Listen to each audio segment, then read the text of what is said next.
right. Take a deep breath. Everyone take a deep breath with me. And let the air out. Roll your shoulders. And breathe in your stomach and roll your shoulders the other way. And roll your head around. And the other way. And just shake out whatever happened today. Any tests or exams or tribunals that you were involved with before you walked in this room. And we'll do more of that because this is a play shop today where we get to play together. And we'll play even more on Thursday. So I would love to get to know you. I'll tell you a little bit about my story.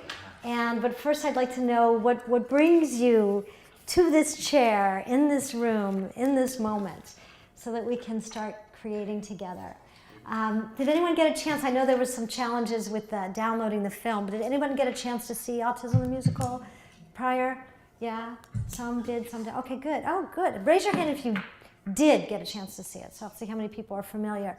Oh, fantastic. So you know my story? We don't even need the video. We're fine. Okay, good. Then I am at a tremendous disadvantage because I now need to know you. So what I'd like is if you could share with me, and is the mic okay? Can you hear me? Are we good? We're good? Okay, good. What I'd like is if you can just share what brings you here. What brings you to Artists and Scientists as partners? And is that plugged in? Yeah, everything's plugged in. Okay, good. You'll learn. My challenge is technology. So we all have strengths and abilities, just like autism.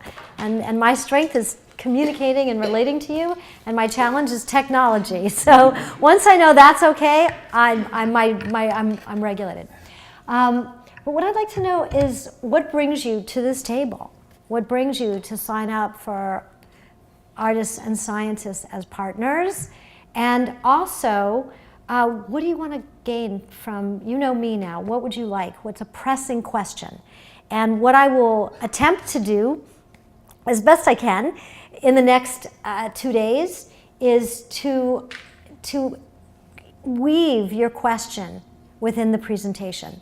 Today, our workshop will be presentational and theory. It's based on a program I created called the 7 Keys to Unlock and Understand Autism.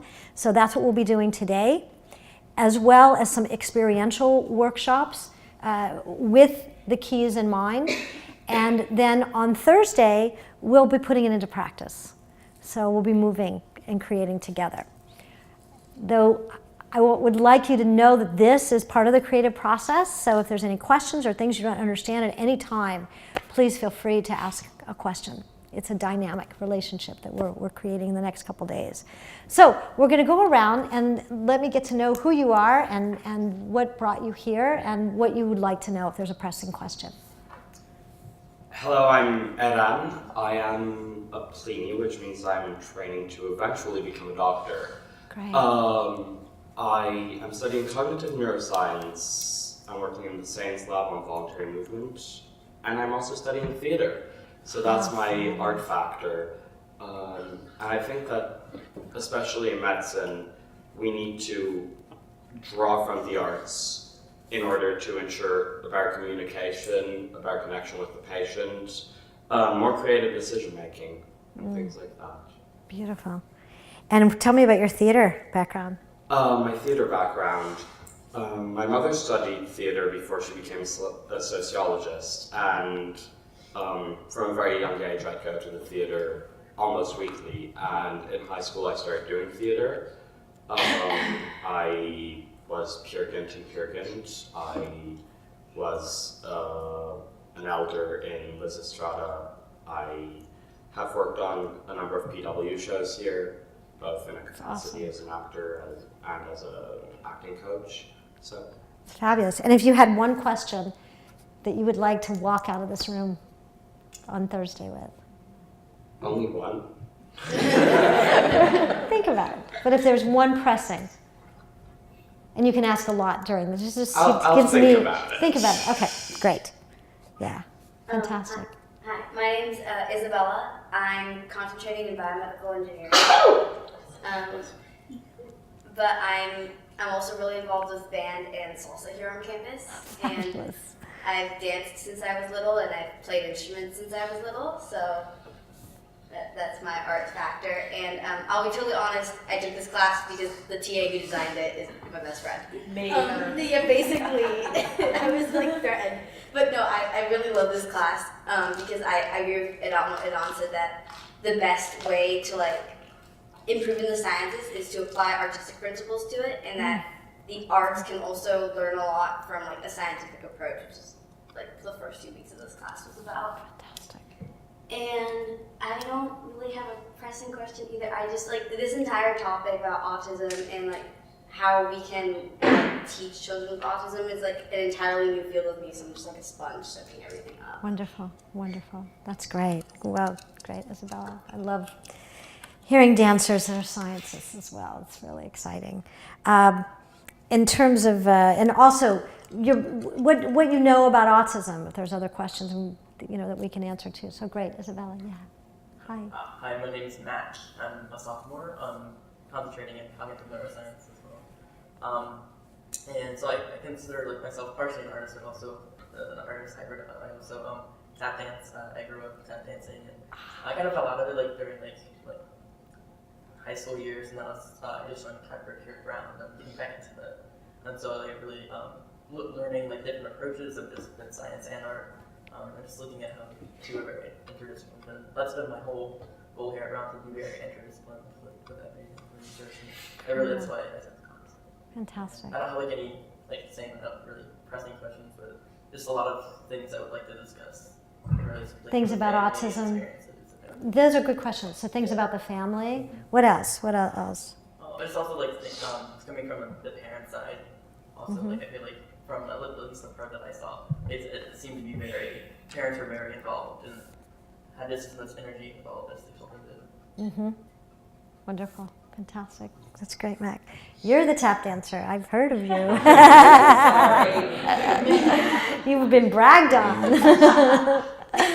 Wonderful. Wonderful. Hi, my name is Ashley. I'm actually a RISD student studying architecture. Oh, terrific. And I'm also doing my concentration in politics and policy between Brown and RISD. And I've been very interested in spatial relationships of creating space for people with autism, but also very interested in how space can be an interactive engagement for education. And since I worked in high school a little bit with occupational therapists in the Bronx with autistic children, so this kind of is my thesis and with a couple of other grant things. I've been very interested in how education can be more implemented in an interactive way. I want to focus on autism. Wonderful. And what brings you to focus on autism? What? Because I have a history with it in high school. That's where I first kind of did my first internships. And how I first actually got interested in architecture was through occupational therapy. And I loved how by creating spaces you can really encourage education and then how you interact with different subjects and people. And it's such an important part of not only your culture, but just how you interact with the whole world. Beautiful, beautiful. Yeah. In creating the Miracle Project, space is a really important component, and how the space that we're in affects the individuals that are in the class. So it's really, great. Thank you, Ashley. Hi, I'm Sydney. Can you guys talk up a little bit? Yeah, speak a little louder. I'm Sydney. I'm concentrating. Project. Yeah, I'm Sydney. I'm concentrating in biology and visual art here at Brown, and I've also actually before coming to Brown was in a pre-professional ballet company, and some of the articles that we read kind of talked about doing dance professionally, but not really feeling like fulfilled in a way, and just kind of like going through the motions and stuff. And so what I've been interested in is and how to like use ballet to like help others, or just like it's such a passion of mine. So again, it's exploring that here in this class has been interesting, and also really it's art. So That's wonderful. was interested in bio as well as design. Great. Great. Yeah. I'm Emma. I am a theater concentrator, but I am a dancer choreographer. But my aim in this is I'm very invested in education, not just of children with autism, but all children, and making sure education is inclusive, the best environment for all kids to learn with the arts as a way of bridging that gap. So that's where I'm at. And you've been working at the Groden Center as well, yeah. Yeah, since last year I've been doing it, yeah. What ages do you work with? I think they're like, I'd say 7 to 10 around there. So nice. I'm very young, yes. That's the thing about the arts is it's and we'll talk about this more, but just how it's a great equalizer. Music, dance, drama, visual art, in terms of being able to be inclusive of all abilities. Great, great. Julie. I know Julie. I'm Julie. I guess we started this class a couple of years ago, in part because I have a grandson on the spectrum, and I was very interested in looking at the sort of latest research, just seeing him in school, and a lot of things that I think are not reflective of the current research. I want him to have all those opportunities. So it's very personal, but also as a dancer, I think dance belongs to everybody, so it's also looking at the inclusion, and which is interesting with the Parkinson's too, just looking at how dance as an art form can reach everybody. So that's my... Great, fantastic. And I want a miracle project in Rhode Island out of this. I know, I was thinking about that. We started talking about it just briefly, and I know my brain was on the class, so I want to be more present for you on Thursday when we talk about it more and more specific. So, good. You're allowed. Okay, good. But yes, that would be ideal. We have a second home here now, so. Okay, great. On a guest. My name is Sabrina Ricks, and I am a guest today in your class. I have come because I am about to embark on a PhD program in leadership and change. Oh, and what I see is to have a miracle project in New Hampshire, not in Rhode Island, because that's where I live, and that's where we came from today. I have a child on the spectrum. I actually have two. One is 23 and one is 7. The 7-year-old has profound autism, and music is the key that we use to break through to his language center. But what I'm seeking to do is to break through all of the boxes that I don't believe should exist and just throw them away and create a new paradigm in education that centers on music and the arts and bringing together curriculum that centers around music and the arts so that a child with autism can be brought into the curriculum in such a way that they're really going to flourish in an inclusive environment, like you speak of, because my son really does flourish in an environment where music and the arts is at his disposal. Yeah, that's great. Welcome. Hi, I'm also a guest today. My name is Marie. I'm Julie's daughter, Oh. mother of the grandson. And I think just as a parent,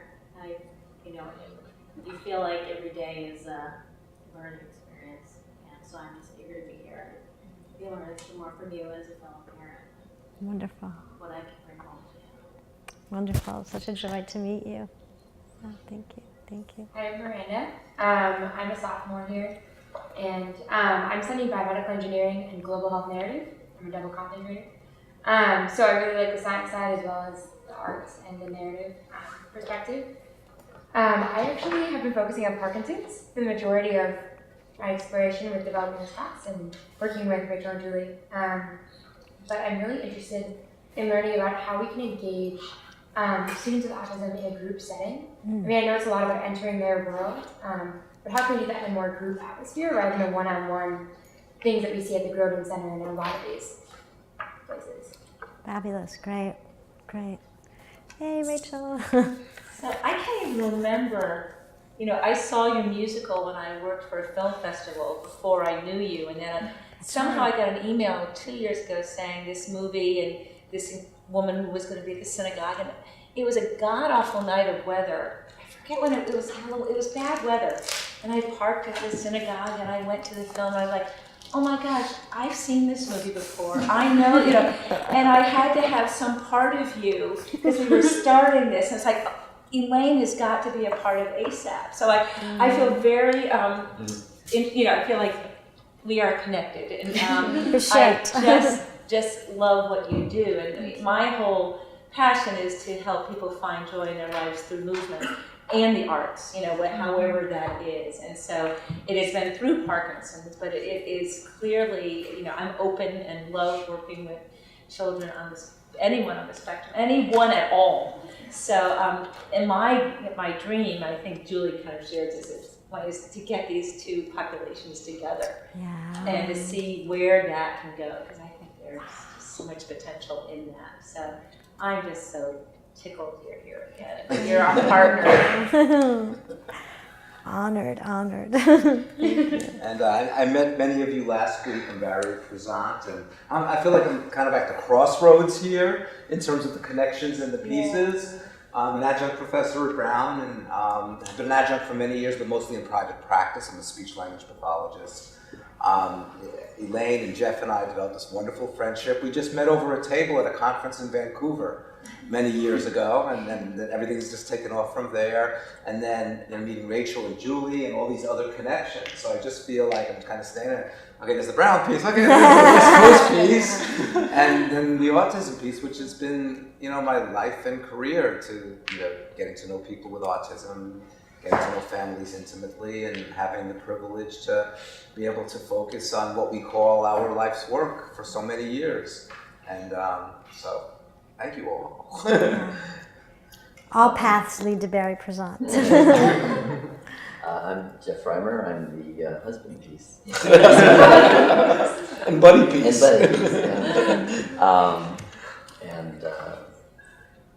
Shared the parenting duties of our son Neil. And here to be supportive in ways I can be supportive. And a master's of family therapy. Master's of family, yeah. By the way. Side note. Developmental intervention and do supervision for a developmental preschool. So yeah, that piece too. I'm Allie. I'm a second semester junior. I'm creating my own concentration called psychoaesthetics, which is the combination of psychology and the fine arts. Wow. And I'm really interested in going into expressive arts therapy after graduating. And I guess what I'm really interested in, I've worked with kids with autism the past 2 summers. And working with some of the people that I've been working with and the plays I've been working with, they're very disorganized and just not well run. So I'm interested in programs like these where it's more structured and supportive for for kids and their families, and increasing accessibility to these programs. That's great. Wow, psychoaesthetics. It's beautiful. Wonderful. I'm Jeremy. I'm a junior as well, and I'm studying cell and molecular biology, but with a special interest in environmental health and toxicology. Back in high school, I became friends with everybody on the spectrum, and it was through, I think it's called the Friendship Circle. Of course. Yeah. And, but I just talked to him actually yesterday, and we still have a very wonderful friendship, probably over 10 years now. And that actually inspired me to kind of look at neurodegenerative diseases look at the environmental stimuli that might cause them at a biochemical level. So that's that piece. But I also play guitar and jazz band and art and theater, all those things as well. So that's how I get here as well.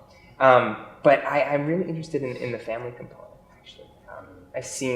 I became very intimately involved with the family of my friend back home, and I just saw, I'm very interested to hear your perspective as a parent, and how you guys do such a wonderful job. It'd be so cool to hear your experience. Thank you. That's great. We'll definitely bring that up. And the challenges and the days that we slip and slide, you know, like every parent. So that's great. And I love the Friendship Circle. We're actually in the beginnings of developing a curriculum with them because they already have in place the buddy system. So the one in Los Angeles. So that's wonderful. And may I share when I go back about the 10-year relationship? Of course. Of course, I'm from the, I guess it's the Newtown, Pennsylvania branch. I'm not sure if it's from Newtown, Pennsylvania. That's fabulous. I love hearing that. Those are those unexpected outcomes that when you write a grant, you know, and then you do the evaluation afterwards, the unexpected outcome was that we would have a 10-year friendship that would also drive your career path. You know, immediately in grant writing, you're saying, well, this is, I want to create a program, and this is what I want to do, and this is how I want to impact the individual right now. And then the unexpected long-term outcome is 10 years later, you have a friendship, and your career path is going that way. It's really beautiful. Hello. He has technology? No. Okay. Emma, you'll tell me when our tech guy is here. Yeah. Okay, great. Hi, I'm Celine. I'm a Brown University dual degree student, so I'm studying illustration over there. Studying, say again? I'm studying illustration at RISD and Science and Society here at Brown. So I guess both my parents are elementary school teachers, and my mom specifically works with kids on the spectrum. And I worked with them this summer a bit. And then on the other side of things, I'm a huge theater person, and I always have been. So I guess I'm interested in the sort of psychology of acting and pretend play, and sort of theater as a form of emotional regulation, as it definitely was for me, and I think can be for anyone. Wonderful. Yeah, theater is a form of emotional regulation. Identity, emotional regulation, communication, so many things. And we thought we were just having fun, right? So it's great. Thank you. Yeah. Hi, I'm Mara. I'm a sophomore studying biology. I don't have too much arts experience, but I've been really involved with the arts community because my sister's on the spectrum and she's only 11 months younger than I am. So I've been pretty immersed in that day and age, and I've always seen her promote. A little bit, you start to jump in with. Okay, okay. Well, I mentioned that my sister's on the spectrum and she's only 11 months younger than I am. So I've been pretty immersed in the culture. And she's always loved arts and all sorts of arts. My parents have got her really involved, like YouTube. She loves listening to songs. She draws. She plays drums, like all sorts of things. Any sort of like sensory art experience she loves. So I've always seen her enjoy that. So it's prompted to take this class. That's great. You have a lot to offer us when we talk about the family piece. I don't know, but yeah, that's great. I'm Sarah, and I'm a senior concentrating in biochemistry. When I was in high school, I was volunteering at a church that had a Saturday play center for kids with disabilities, and I have a propensity for the arts, so we ended up doing like crafts, and I think that kind of opened my eyes. And at Brown, I've gone to volunteer and lead a art workshop to elementary students, and I've been working with Kelly, who lives in Rhode Island, who has mental disabilities for 3 years now, and after taking this class, I've incorporated more art things like scrapbooking instead of like what we've been usually doing, which is teaching math, doing math. And I found that like this semester I've gotten to know her a lot better than I have like in the past 2 years. Wow. And so like I like to incorporate art into learning more about my patients, like when I become a doctor, or like having a background that will allow me to understand them better and connect. So great. Just setting that intention to be more creative, and you get the relationship yeah, it's beautiful. Great. Thank you, Sarah. Thank you. Hi, I'm Norbert. I'm a senior concentrating in cognitive neuroscience, and within that I'm focusing on child development. So one of the reasons why I decided to take this class is because the lab I work at here at Brown has some research that goes on with autism. Oh, okay. We're specifically studying the interface between attention and learning. So like one of the studies we're doing now is with attention to just like facial structures and like lip reading when it comes to language acquisition. So I was just kind of interested in sort of different alternative art therapies and things, because I don't really have too much experience with that in terms of hospital, and because I've always been like in the lab setting, so I just wanted to experience something else. That's fabulous, because it really does enhance what you're doing in the lab when you actually are with the actual person. That's beautiful. Great. Thank you. Norbert, yeah. Hi, I'm Connie. I'm a junior concentrating in neuroscience with a focus in like disease mechanisms and pathways. And so that's what initially got me interested in this class, was just being able to really delve deeper into Parkinson's and autism. And also, I've been a long-time violinist. So in high school, I started a program at a rehabilitation center near my house, where I played music for the patients, and it just seemed to be able to lighten their moods and kind of remove, all their medical problems just for like that hour. And so I'm just interested in seeing, more generally how the arts can come into play during the healing process of medicine. And I just think it's too much focused on, drugs, tests, all these things, but what we've been learning, dance and art and all these programs can really help. And I think my pressing question would just be, how do you deal with, we saw a little bit in the movie, but just how when parents maybe don't agree with what you're doing or want their children to be doing, a certain task, and you believe that they could be doing something else at that time. I guess, how do you resolve that conflict? Yeah, it's a great question. Great.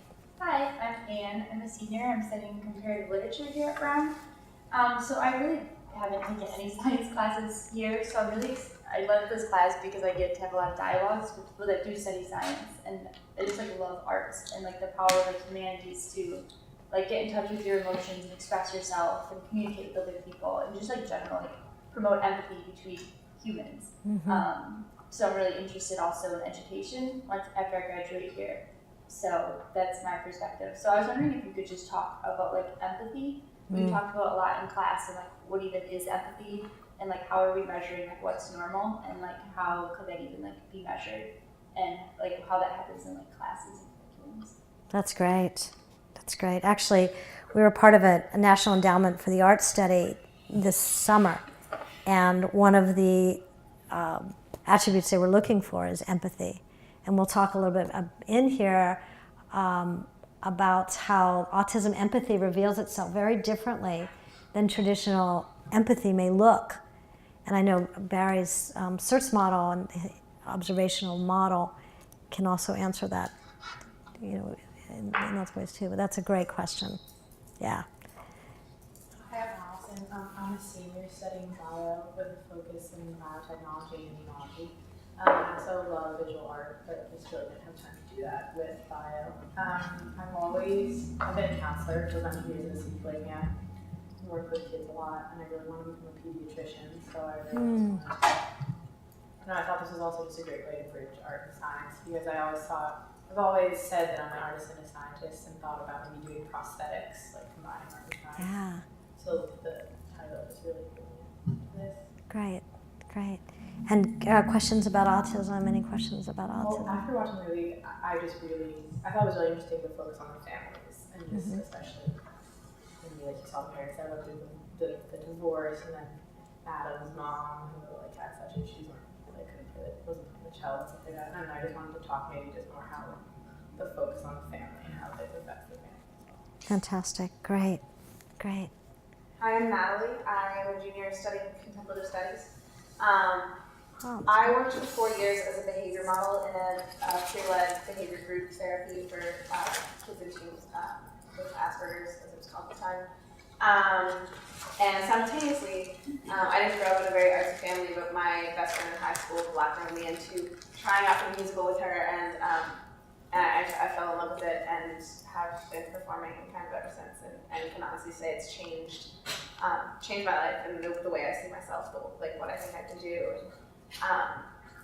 And I saw, over the course of the 4 years, I saw some of the most incredible improvements in kids who are also participating, primarily in theater, but any art form. And so, yeah, when I saw the description of the class, I was kind of drawn back to that time and thought what a wonderful way to kind of continue that passion that I had dropped for a while. Fantastic. Great. And any questions? I think most of them have been asked. Great. Good. Thank you. Hi, I'm Stella. I'm a sophomore concentrating in biology here. I guess my art background would be that I've been doing visual arts since I was a little kid. So I've always been interested in the intersection between arts and sciences, mostly about, well, in the past it was mostly about how sciences were able to affect like artworks by artists and such. And like this class is more on the other hand where it was the arts and creative sciences. So I guess that was the reason why I took this class. Fantastic. Great. Did anybody come in that we didn't get? Yeah. I'm Eric Guzman. I'm one of the undergraduate TAs for the course. So I was here last year. Yeah, you look so familiar. Yeah. I'm like, I know you, right? So I'm a double concentrator in visual art and health and human biology, and I want to become a physician in the future. So I just want to understand the role of the doctor with your program, as well as with the parents and the children in that relationship. Fantastic. Wow. Give yourselves an applause. Wow, what an amazing group. We celebrate a lot. You guys, last year I was blown away, and this year I'm equally as blown away by the level of brilliance and scientific inquiry and creativity and humanity. So I know it's Brown, but it's you, and very moved and very honored to be in your presence, and hope that I can answer some questions, create new ones, and have some fun the next couple of days. So you know a lot about me because you saw the film. So there you go. I don't know if it doesn't really say so in the film, so I'll tell you some things you may not know about me. Was that I was a professional dancer and a Hollywood acting coach. I worked in film and TV with the biggest and the brightest stars, kid stars. So what I became known for was being able to take, very cute little kids that were hired to do big roles in films and help them to be stars in this crazy world of movie business.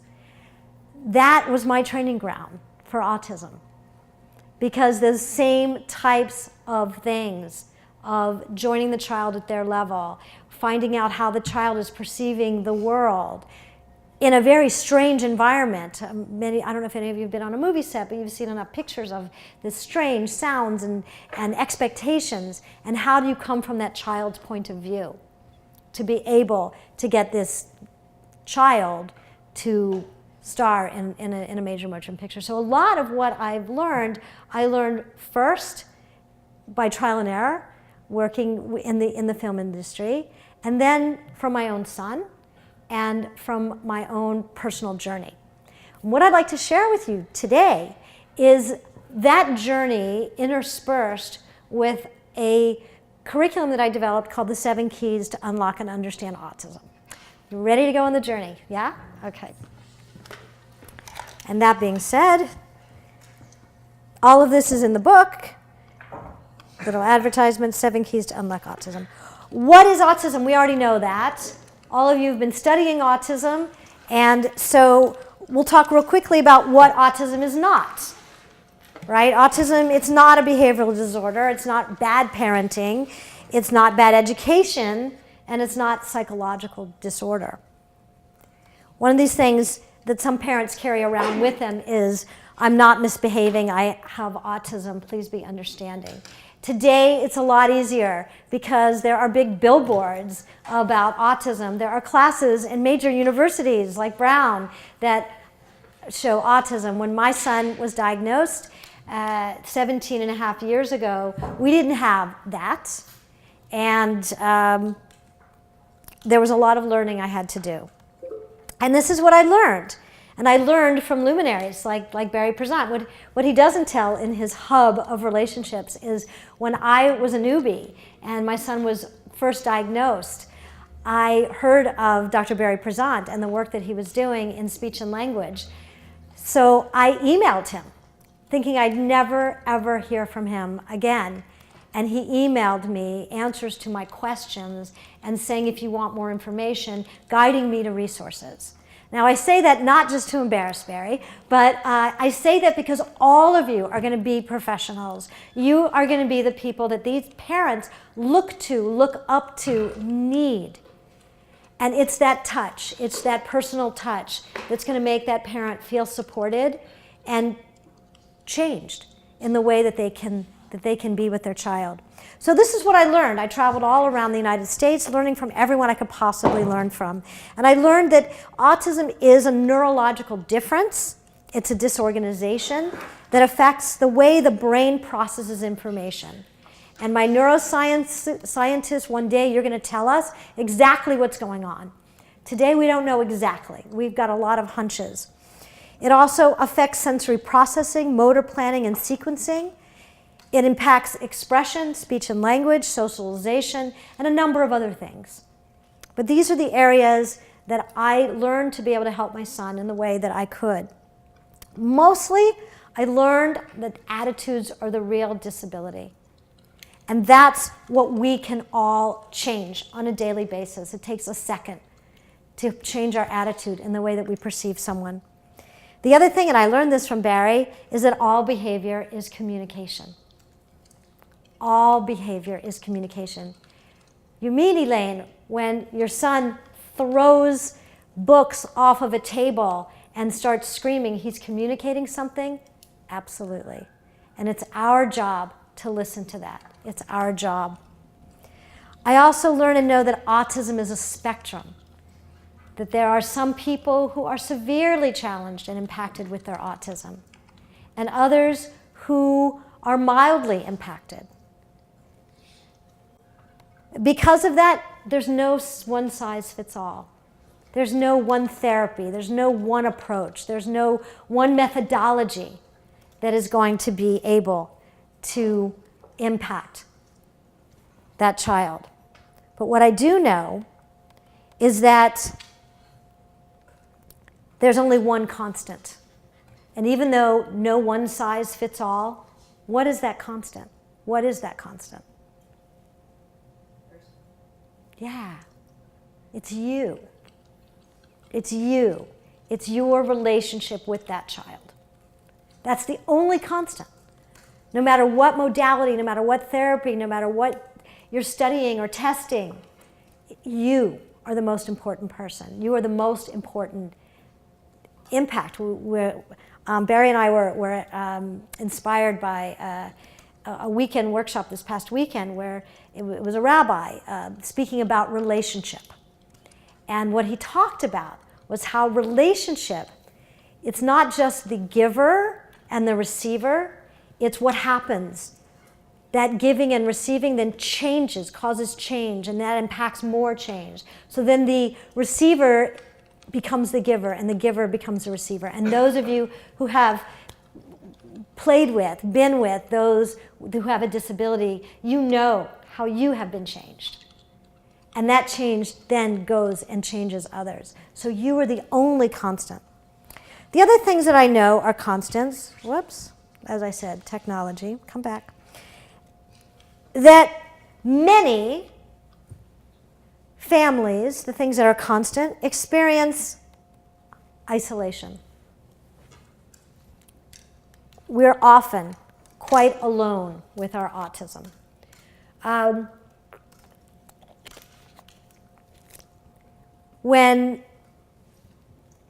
If a family has a child that's diagnosed with a, God forbid, a catastrophic, a critical illness, or if there's a death in the family, people know what to do.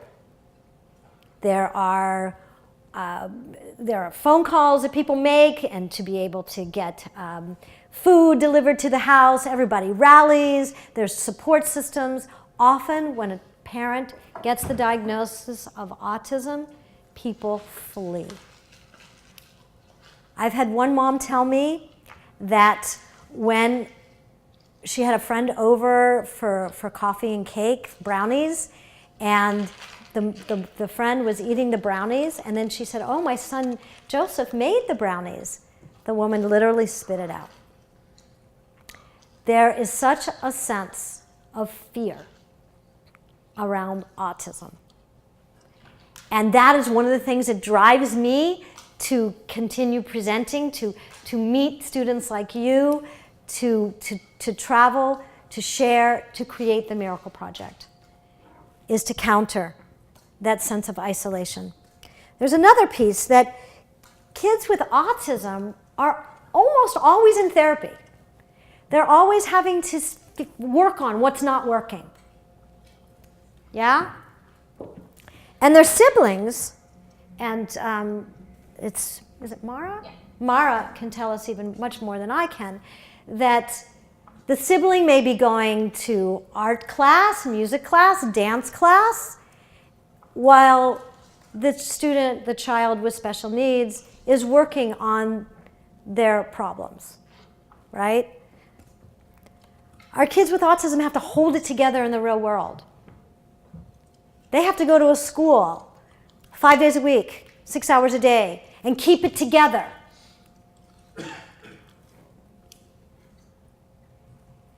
And who helps them afterwards? I like to say that it does take a village. And that's really how the Miracle Project came to be. The Miracle Project came to be, and you know my story, you know that I have adopted a little boy from Russia, and he had severe autism. I didn't know from autism at the time. I had excuses for everything. When he would run around in circles, I would say, wow, he was in an orphanage for so many years, and of course he runs around in circles. He can now. When he stared at his hand for hours at a time, I had excuses. I said, well, of course he stares at his hand. He had no toys. That was the only toy that he had. So when he was diagnosed with autism, I had that sense of isolation, aloneness. I didn't know where to go to. I didn't have a village. So the Miracle Project was created to make a village for our kids. And how do we do it?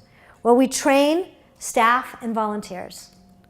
We train staff to understand autism from the inside out, which is the 7 keys, and we train them to understand themselves and their relationship with individuals on the spectrum. And that's what we're going to talk about a little bit today, the 7 keys to unlock autism. Everybody ready? Yeah?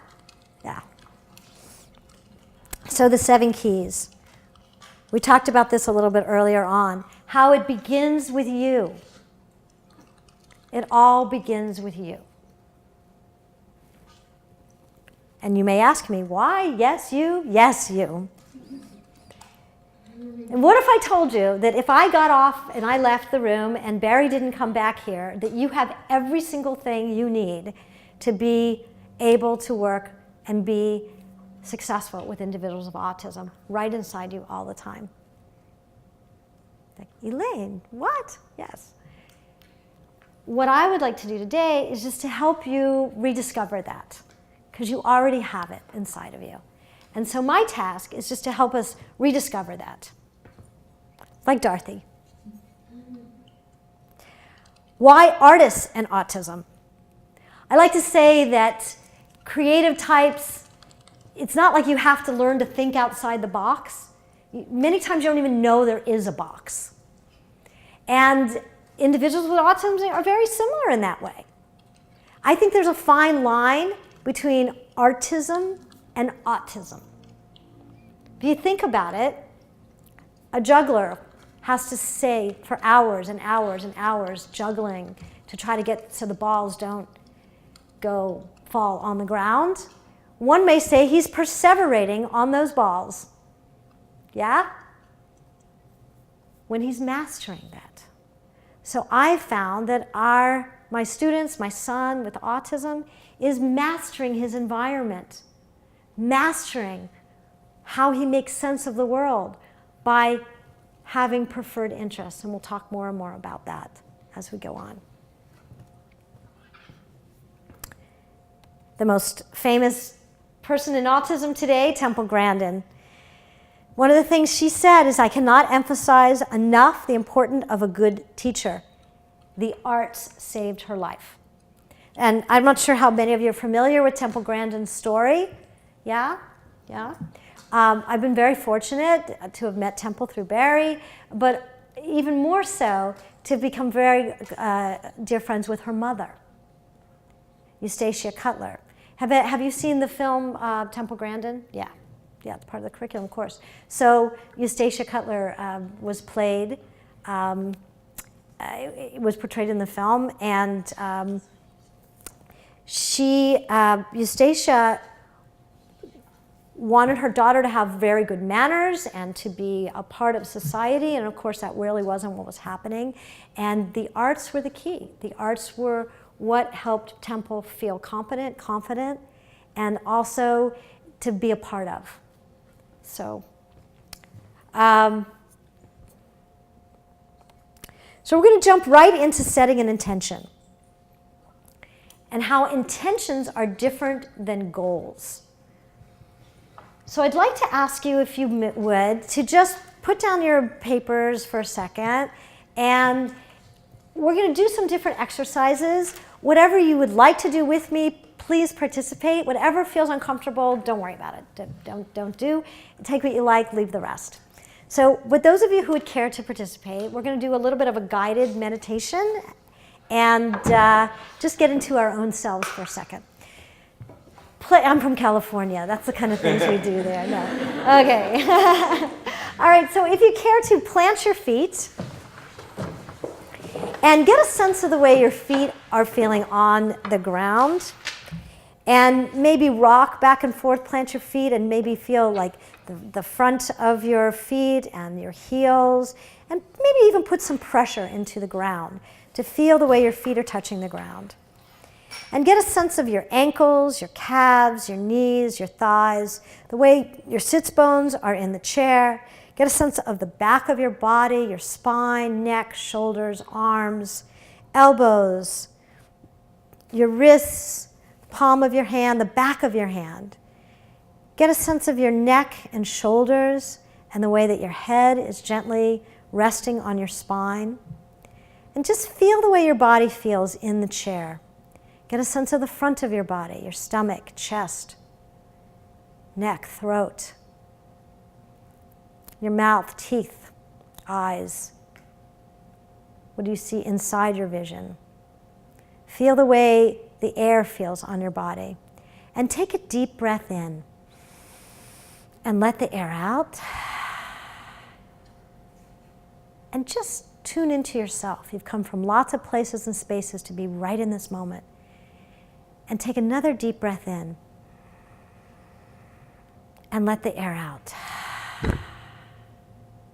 And just be silent for a second with your own breath.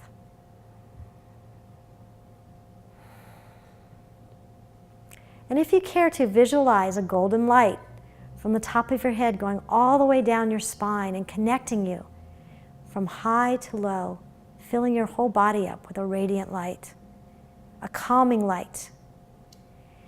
And breathe in and breathe out. And ask yourself how you're feeling in this moment. How do you feel? And is there anything you need to give to yourself right now? A pat on your back for being here. A drink of water. What do you need to give to yourself?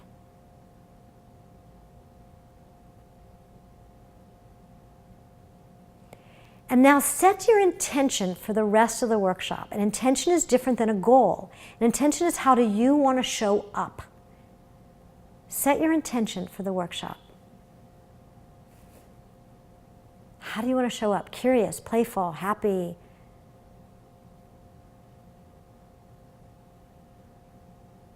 And breathe into that intention. And when you're ready, slowly open your eyes.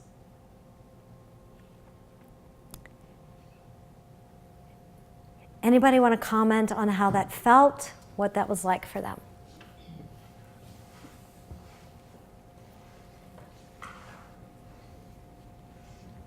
Yeah? Anybody want to comment how they feel, what that was like? Yeah. It was extremely relaxing, especially for like me who like has been through like a couple of hectic days in the past. Like it gave me a chance to breathe and like calm down and like I guess gather myself together. Beautiful, beautiful. So it became an opportunity to calm yourself, gather yourself together, and breathe. Wonderful, great. Anybody else? Yes. A little backstory is that I have been doing meditation for about a year now, almost daily, and it's interesting how each time I meditate, I can actually undress of everything that surrounds me and that clamps me down in life, and there's an extreme power in being mindful from time to time, being aware of not only your states of mind, but also how your body is interacting with the surroundings, how your body is interacting with your mind, how your breath is influencing the way you feel, the way you think. And I seriously think that in any circumstance, especially when we're dealing with issues that can be frustrating, such as autism or Parkinson's disease or mental illness, that we can really just take a second to recenter around what is important. And I think that mindfulness is definitely something that we should all be doing. Fabulous. Absolutely. Absolutely. When we're in the presence of individuals with autism, Parkinson's, our patients, and also our administrative challenges, right? I always like to say it's never too late to start the day over, because we're all going to have those days. We're going to have those days where we have to rush to get to work, we have to rush to get to our clients, and then our papers fly, and we spill coffee on us, and we don't have an extra shirt and then we've got to be 100% present. And what I've found is by preparing myself first, I have that flexibility to be able to show up. And for you as future doctors, clinicians, scientists, educators, parents, you're the constant. You're the one constant. And how important it is to make yourself like a finely tuned Stradivarius and give yourself that moment. We start every Miracle Project class with mindfulness, with setting our intention, with putting ourselves first, making ourselves an open vessel, getting clear about our own intention so that we don't wash that intention over individuals with autism. And back to the question about empathy, I find there's this myth that individuals with autism lack in empathy and lack in the ability to read emotions. I have found the exact opposite, and moms can absolutely, the exact opposite. They are some of the most empathic, intuitive, sensitive individuals I've ever had the privilege to know. They just may express it differently. Yes? My child loves trampolines, and I went and bought him a trampoline. And when we came home and set it up, he's nonverbal, he has echolalia, so he speaks very well, but it's all just mimicry. If you don't know what echolalia is, he mimics everything perfectly. All he could say to me was, "Hi, Mommy." But he got the net between us, and he kept staring at me with such intensity and saying to me, Hi, mommy. Hi, mommy. Hi, mommy. Hi, mommy. Hi, mommy. Hi, mommy. Hi, mommy. Hi, mommy. Hi, mommy. And I kept saying, you're welcome, Johnny, and I know you love the trampoline. Oh, I know you're so happy to have the trampoline. You're welcome. Sometimes he stares at me, and I'm absolutely dead serious. And don't take this as I'm being smart with you, or smart aleck, I should say. I honestly believe that in his mind, he believes that I can read his mind. I truly, truly believe that he believes that he is communicating with me telepathically, for whatever reason. And it has to do with presence of mind and theory of mind. He believes that I know what he is saying to me when he looks at me. So, when he looks at me, he is intuiting what I feel a great deal of the time. Yeah. Even if I think he doesn't. So yeah, his level of empathy is very, very deep and very strong. Absolutely beautiful. Thank you. Thank you. So often, though, we're going to feel like this, right? And that's okay, because all we have to do is remind ourselves to get back to that. And we're going to go back and forth between this and that and back and forth, and that's okay. But if we have that intention, we have that center, an automatic pilot veers off more than it's en route. So for us as educators, as doctors, as clinicians, as artists, as scientists, if we're clear on our intention, we can veer off. And just know that we're going to get back to it when we start with that place of centeredness. I love this. I will not yell in class. I will not throw things in class. I will not have a temper tantrum. I will always be good because I am the teacher. I am the teacher. I am the teacher. I'd like to talk a little bit about goals versus intention. So what's a goal? What's a goal? What's a goal? Something you set. Great. What else? Something that needs to be worked for in order to attain. Something that needs to be worked for in order to attain. Great. Anything else? Yes. Generally, like an endpoint that you want to get to. An endpoint. Fabulous. And what's an intention? Yes. An intention is the way you want to approach that goal. If my goal is to get to the other side of the room, will I walk in a straight line or will I go around the whole room? Will I hide and kind of shuffle around, or will I start yelling and screaming and waving my hands? That's the intention. Fabulous. Wonderful. What's my purpose in doing this? What's my purpose? What's my purpose? Beautiful. Awesome. Yeah. Yes. It almost doesn't depend on what the actual destination or what the outcome actually is, but rather the journey. The journey. Yeah, these are great. These are great. I like to say it's how I show up. How I show up, how I want to show up. And I'm going to tell you a little story. I'll tell you a couple more stories about intention versus goals, because that's really the backbone of the Miracle Project and the 7 Keys. I remember going to a conference and hearing a professional present about a young man named William. And William, from the age of, William was very impaired with his autism. We talk about how autism impacts motor planning and sequencing and physical movements. Very often, the body does not do what the brain would like it to do. And this particular child, William, was very, very challenged physically by his autism. So he had a lot of sporadic movement and was not able to do fine motor activities. It was very important to his parents that William be able to tie his shoes. So from the age of 6 on, he had what's called an IEP. Everybody here know what an IEP is? Guys, Individualized Education Plan, and part of his IEP was tying his shoes. So he had the physical therapist, he had the occupational therapist, he had the school, everybody, his behavioral therapist at home was working on this goal, shoe tying. 6 years old, not tying his shoes by the end of first grade. So the goal stayed, tie shoes. 8 years old, still not tying shoes. They practiced crossing the midline and making big, huge loops and all these different modalities, using big, thick ropes to get him to tie his shoe. 10 years old, still not tying his shoes.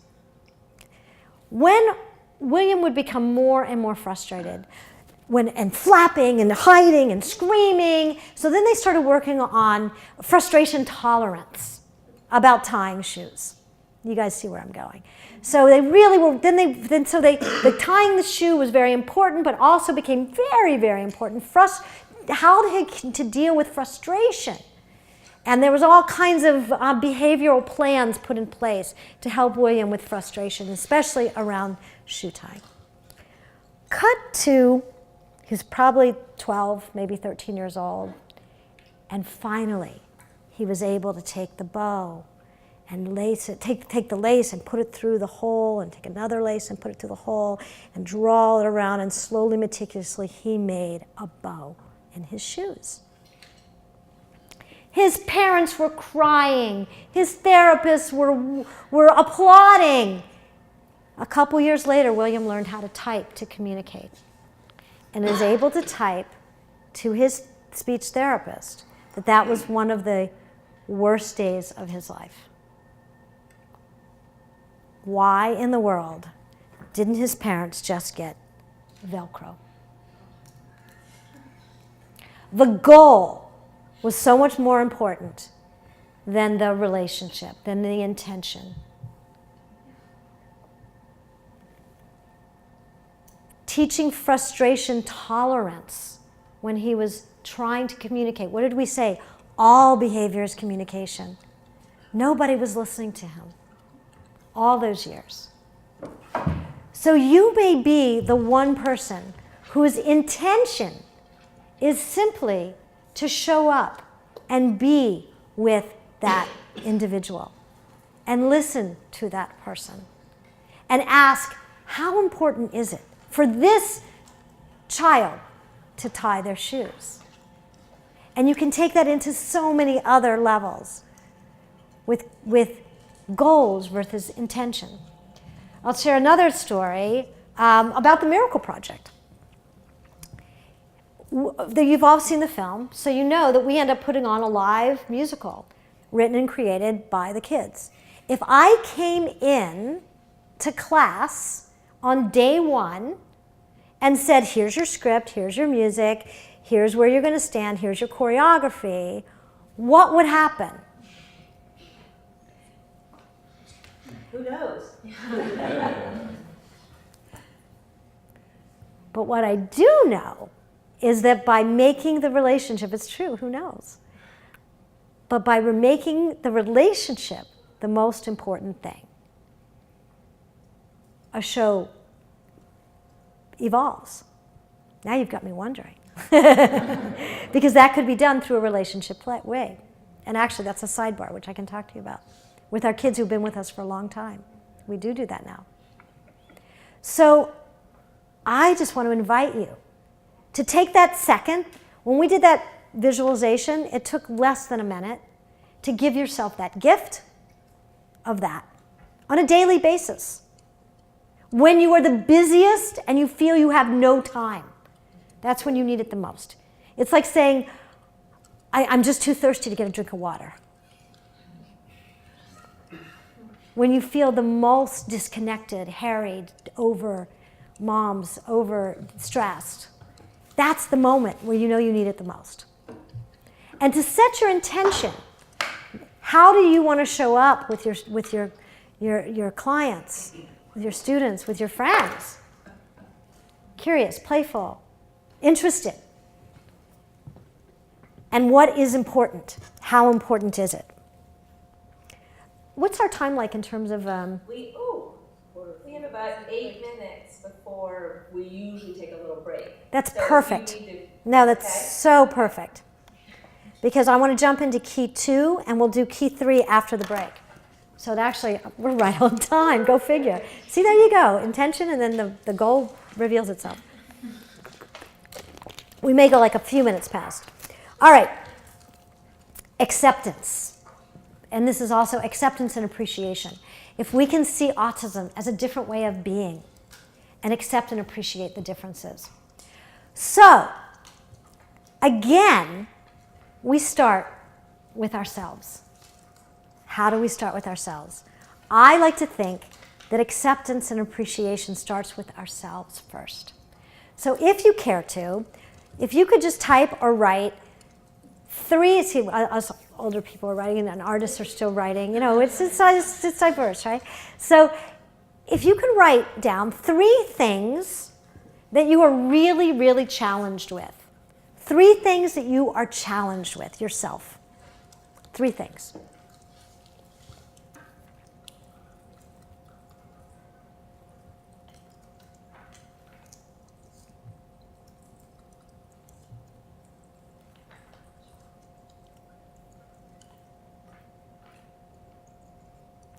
And now I'd like you to take one of those things, and if you feel comfortable, share them with one of your colleagues. Share just one with one of your colleagues, okay? So, you know, 2 is probably easiest. So share one of those things. Just say, I am. Like for me, I am really challenged, as I mentioned, with technology. And so that's something it's really difficult for me. I'm really challenged. I'm also really challenged with paper. It's actually easier for me to write a script than it is for me to figure out how to file, how to collate, copy, and then file it. That is baffling to me. So say one of these things to your colleague. And I'll give you just a couple seconds so you each have a chance to tell each other what that thing is. Everybody understand? Everybody with me? Physical violence? Oh, no.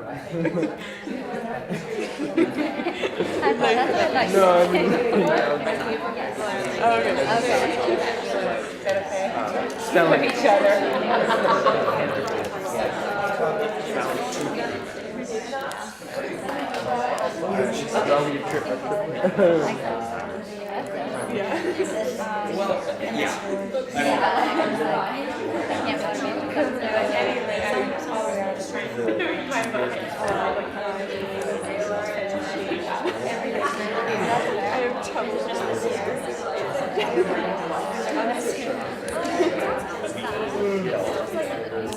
So you guys stop at 4? At 4? Okay, perfect. Okay. We'll probably go like about 3 or 4 minutes over. Okay. It's like such a paradox. Okay, everybody good? Everybody good? Now what I'd like you to do is to each other, I want you to say you are. For example, Jeff would say to me, Elaine, you were really challenged. You know, you say to me what I just said to you. You are. You were so challenged. And I want you to say that with that kind of judgmental voice, all right? So say that to each other. What you just heard back, I want you to say it back to them. Okay, ready, set, go. You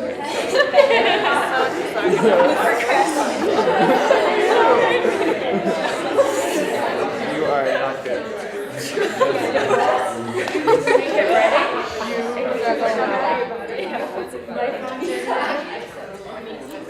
Okay. How did that feel? How did that feel? Weird? Bad? So unnatural. Unnatural. How did, like, even for me, my heart goes, even though I know that it felt wrong. Both telling it and receiving it? All across the board. All of it.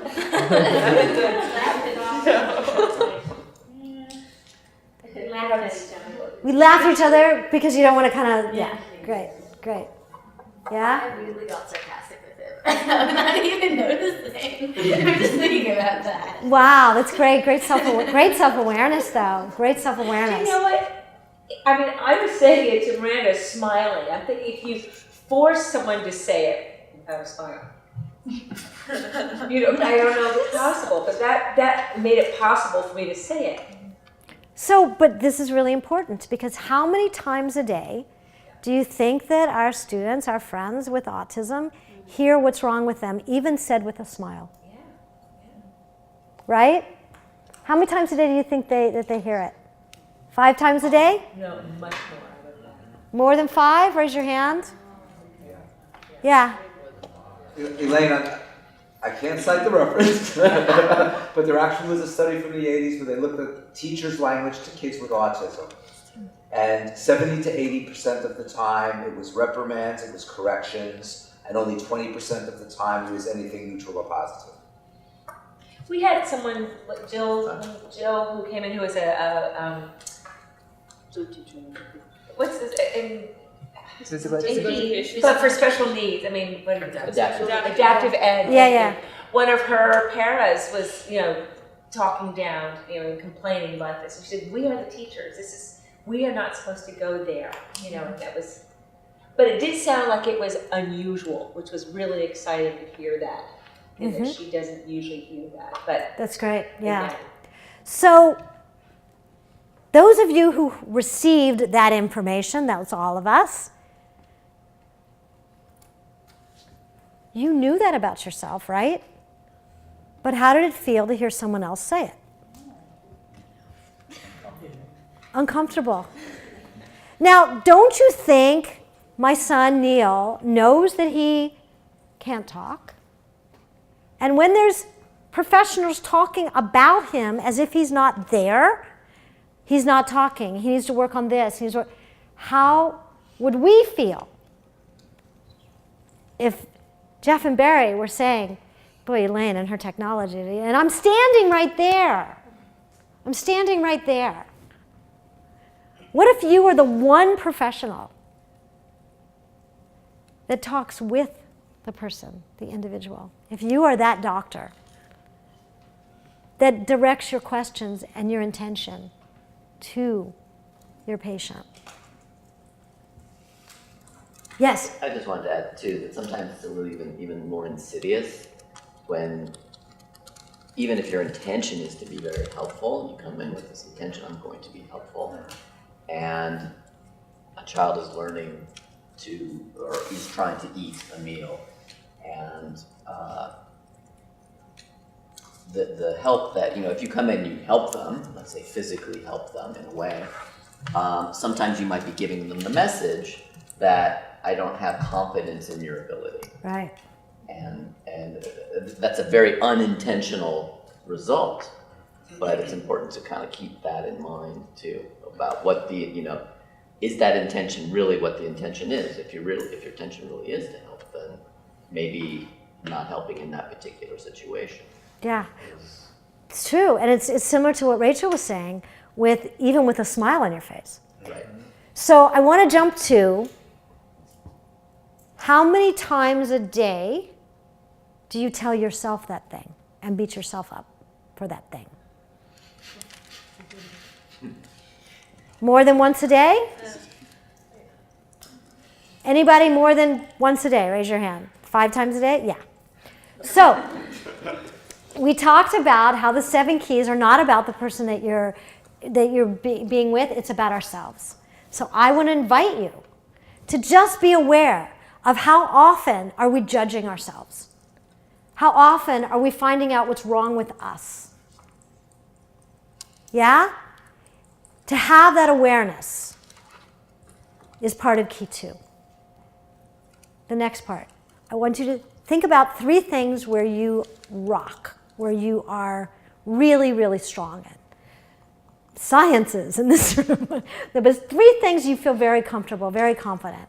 I'm highly creative. All right, so think of 3 things.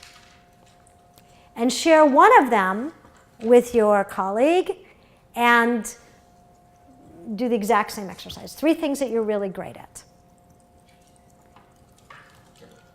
And share one of them with your colleague.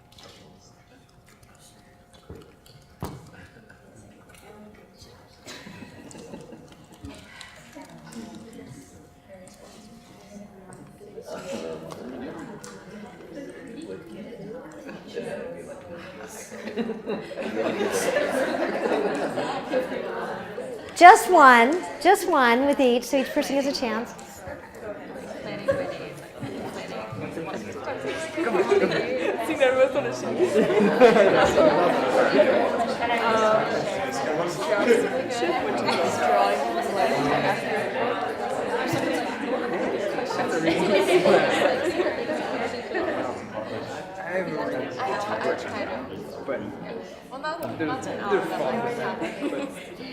Okay, now I'd like you to say you are. So you're going to look at that person and say you are. Okay? You are. So Jeff would say to me, you are. What I just said you back to you. You are so Without they just say, give it back to me. You don't have to embellish it. Just say it back. You're amazing. Thank you. Okay. I want to share a gem that Jeff just shared. Yeah? And that is what you, let's say in a positive way, what you're really good at, what we all just spoke about, becomes a very important part of your self-identity. Yes. But if you go on the negative side and you just hear and give yourself negative messages all the time, that becomes a part of your self-identity. That's your identity. And what you concentrate on becomes your identity.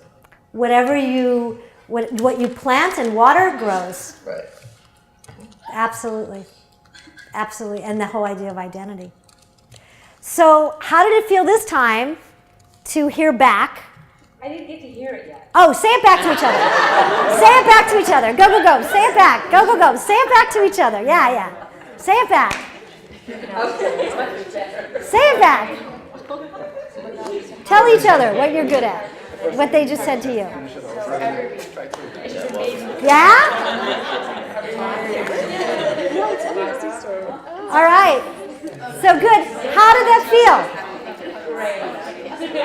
Rachel feels good. How did that feel? How did that feel? It feels much better. Much better. Still a little weird. This is really important. Wait. So say that again. It's Natalie? Is this Natalie? Okay, yeah. This one's harder to believe. A prime example of what Jeff and Barry were saying, right? It's harder to believe when someone says the good stuff. Because probably 80% of our time, just like 80% in that study, 80% of the time we're telling ourselves what we're bad at. What if part of our self-identity was showing up and telling ourselves what we're really good at? I think it's also just really strange to hear from someone else, because a lot of what you hear from around you is like what you need to be better at, especially in a university like this, where like you get 30% and you have an A. It's very quickly to realize like we are 30% of an A sometimes, and it's just no matter what, it doesn't feel good. Yes. I'm so used to getting that bad feedback. Yes. So what if we go back to key one? It all begins with you. What if you are that only person that's telling you what you know your truth is, no matter where you are? You're that person that's telling you that, that's giving you that. On the days you need it the most, where we tend to give ourselves the worst talking on the days we need it the most, right? There's a question over here. I was just like saying that like in societies, especially girls, I feel like if someone gives you a compliment, you're like, oh, no, you try to get away from the compliment. Right. So I think that also probably. It's important. I know someone says, wow, I love your dress. I go, oh, well, I got it on sale. Yeah. Rather than, oh, thank you. So Credit to someone else and take it away from yourself because you want to see coffee. Right. I was walking in here today and two people I didn't know stopped and complimented me, and I just stood there because my initial reaction was to just go, oh. And I just looked at them and I said, thank you, that was really nice of you to say. It was just like that moment, because it's usually, but you realize you dismiss them when you do it. That's right. It's not just you. It's That's like, right. It's very important. Yes. Emma. It's kind of also like why it's harder is like just very skeptical. Like it was very easy for me to be like, I'm bad at this. What am I good at? I'm still not sure if I think I'm good at this.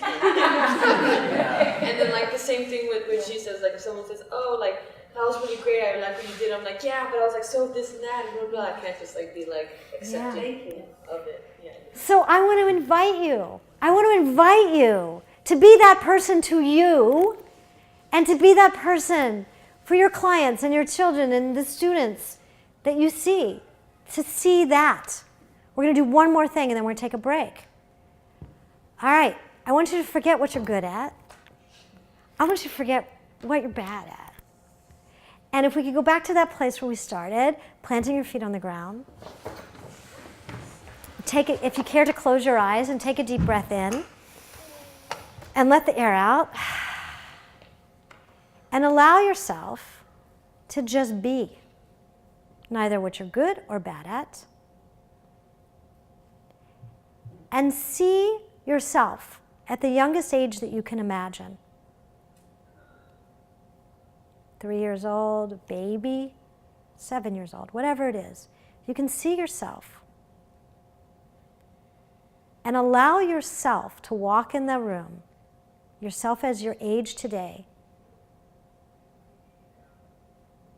and to see that child for neither what they're good at or what they're bad at, but just for who they are, just for their essence,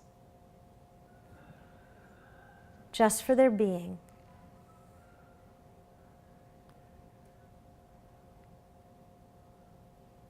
And if you could take a deep breath and let the air out. And quietly, if you can just simply say, I am. I am.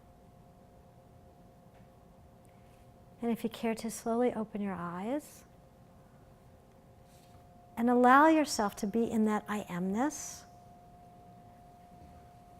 And know that when you're with your students, friends, clients, patients, that you might be the only person that ever shows up and just sees them for their I amness, just their essence, just their being, and that that's enough.